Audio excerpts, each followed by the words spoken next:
talking about the session we had yesterday on discernment and the calling to the priesthood. One of the stories, Bible stories, that draw my attention concerning the call to the priesthood is the vocation of Matthew.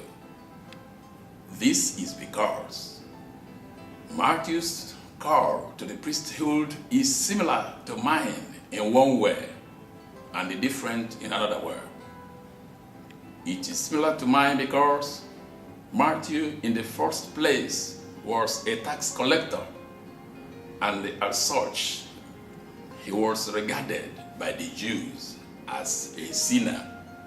So when he was called to the priesthood, he was surprised. He couldn't believe it. Why me, a sinner? And also his friends around him were also surprised. But because Jesus' calling was persistent, Matthew was obliged to make a decision and abandon his job and followed Jesus.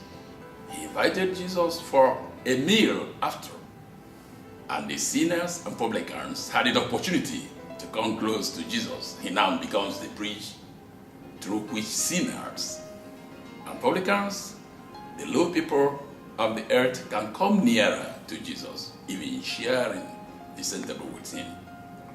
So it tells me something about my vocation in the sense that I also had a humble beginning, because when I felt that I had the desire to go to the seminary, it was when I was serving at Mass in my parish. But knowing that my parents were not Christians, their religion is African traditional religion, but they were regarded by Christians as pagans. So when this feeling started in me, I was saying maybe I am having an illusion.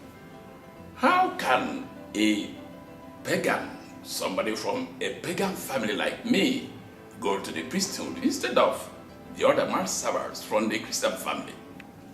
So, but when the desire continued to pressurize, I opened my feeling to my parish priest, who asked me, "When did you start feeling this way?" I told him. He said, "Have you analyzed this call to the priesthood? Have you looked at the priestly life, compared it with the work of teachers or doctors or lawyers?" Because I say, "I have done it. Which one pleases to you most?" I say, "Becoming a priest." "Have you compared it with married life, marrying and having children?" I say, "I have done it." "Which one do you prefer?" "I prefer being single, living the priestly life." Say, "Now God is calling you, you will go to the seminary." However, after this, the story changed. I took the exams, passed the entrance and the interview, but when I was about to enter, my father said, "Over is the body." He stopped it. He forced me to go and learn carpentry work, which I did for 4 years, and then worked as a carpenter for 3.5 years. But because this desire could not quench, I was bound now to go back to my then parish priest, Right Reverend Monsignor Madoka, and told him, "Father, I still have the desire to become a priest, but I do not see the possibility because I have no means. I have nobody to sponsor me. All the money I have may sustain me for 2 years, but this is a journey that will last up to 14 to 15 years. So the desire is there, but there is nowhere."